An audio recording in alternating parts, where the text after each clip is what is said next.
Welcome back to Hardball. Tonight in his Hardball debut, RNC Chairman Reince Priebus, the new head of the Republican Party that has taken a hard turn to the right, we think. Welcome, Mr. Chairman. Let me ask you about the comment. Well, thank you. Let me ask you about this comment made by former Utah Governor Jon Huntsman just yesterday. He tweeted, quote, "To be clear, I believe in evolution and trust scientists on global warming. Call me crazy." That's a sarcastic comment by one of your candidates for president. Is he the odd man out on those issues in your party now?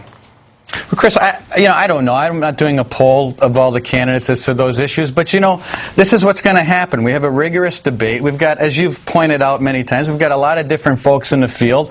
I happen to believe, Chris, that having a lot of candidates in the field, having a big primary is good for our party. It gets a lot of people out there. It gets a lot of earned media, a lot of TV time, a lot of print media, and all the horsepower, I think, is on our side of the aisle right now. Aren't you worried, though, that in a world where we have to compete with science and technology with Chinese and Indian young geniuses, and some of them move here and some of them are still over in their countries around the world, we're competing in a world of science and technology to be a country that might be led by someone who doesn't believe in evolution, who doesn't believe in climate change, who doesn't believe in the scientific community of his own country, the National Academy of Science, for example, on climate change? Wouldn't that be kind of scary to have somebody who was so anti-intellectual as president?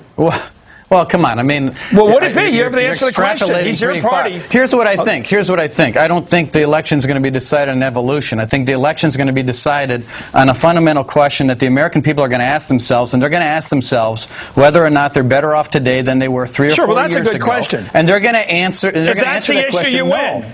If that's the issue you want, if it's just about conditions, but I'm asking you about the philosophy of who leads our country. Philosophy is important, right? Isn't it? You guys are always talking about the philosophy of our president. Isn't it fair to ask about you call them a socialist, a lot of your people. Isn't it fair to ask about the philosophy of Perry and Bachman and the rest of them? Isn't that fair to ask about their philosophy? I don't think it's unfair. I don't think it's unfair, but I can't sit here and tell you what the philosophy is of all 12 candidates and sit here and get into a give and take on each and every one of the candidates. Well, you're experts on Obama. You call him a socialist. Well, what I can tell you is that well, wait a minute.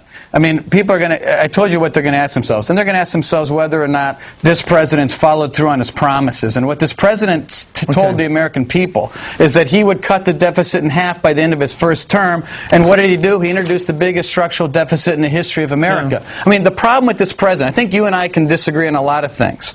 But I think what we probably can agree on is that he's had a real hard time exhibiting a little leadership. Now, we may differ on what the answer might be, but I think we both can agree that this president has a real hard time leading when our when our country and the people in this country are starving for real, authentic people to lead the greatest country on the face of the earth in the times that are very difficult. And this president has a real hard time with that. But do you have a hard time with the fact that your party left this country in wreckage with a hemorrhaging unemployment rate? There was booming unemployment, and this president walked in the door. He got into bed when it was on fire. You're right. But you don't point that out, do you? You think you left this bed all made for him, and everything was great when he walked in the door, right? We had a financial community that was going crazy. Listen, everything. Just say that to me. Tell me he walked in the door to hell. Just tell me that first. Hang on a second, Chris. I don't think that there's any party or any person blameless in any of this. No, well, do you think he walked into a good situation you left him with? You're blaming him for everything, but you say Bush wasn't responsible. This president has a hard time following through on promises.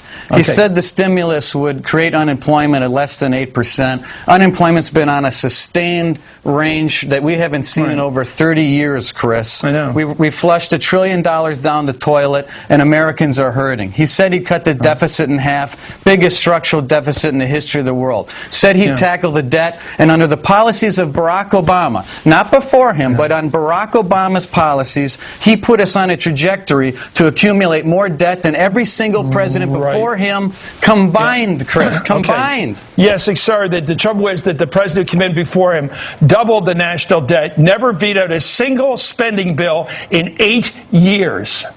Isn't that a problem for your record? Listen, the president's going to be judged on his record. Okay. And his record right now is a catastrophe in regard to this economy. And I think we know that. I mean, we've got a president who's whistling past the graveyard, Chris. Let me ask you a question. He's out in Martha's Vineyard while the rest of America's waiting in lines for jobs. You're scoring all your points.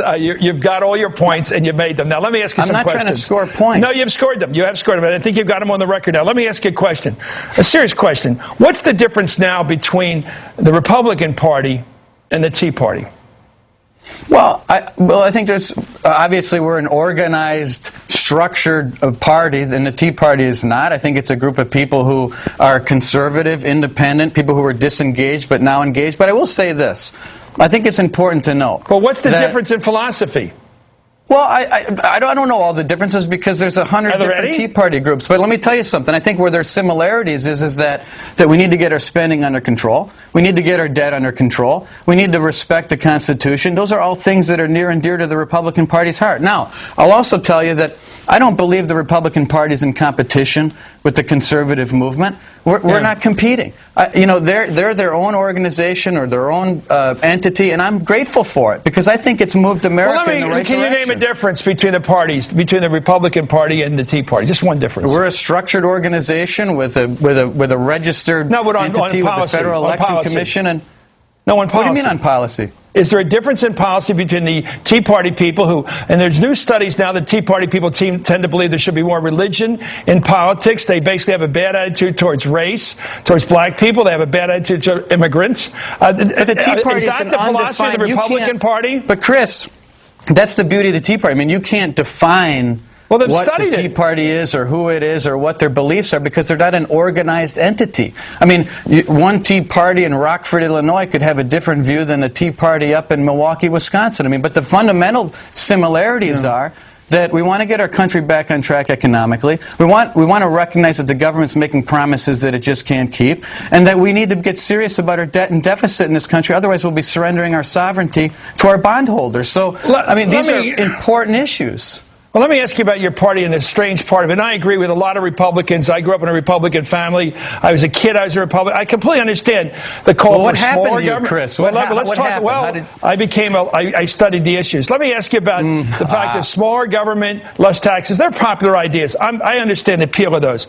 But for a long time, Donald Trump, for example, was the leader in the polls among Republicans simply because he challenged the president's legitimacy as an American.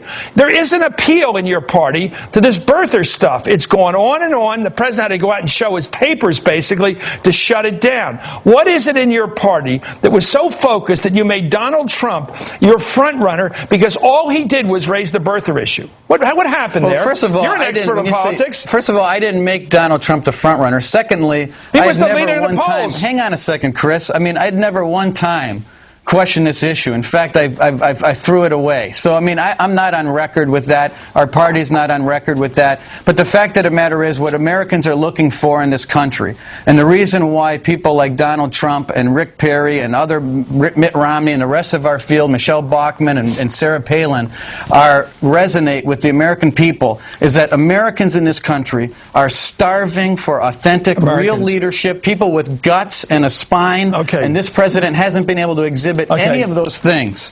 Okay, just one question. Do you believe that Barack Obama is a loyal, patriotic American? Of course. Okay, thank you, Reince Priebus. Thank you, Chairman of the Republican Party.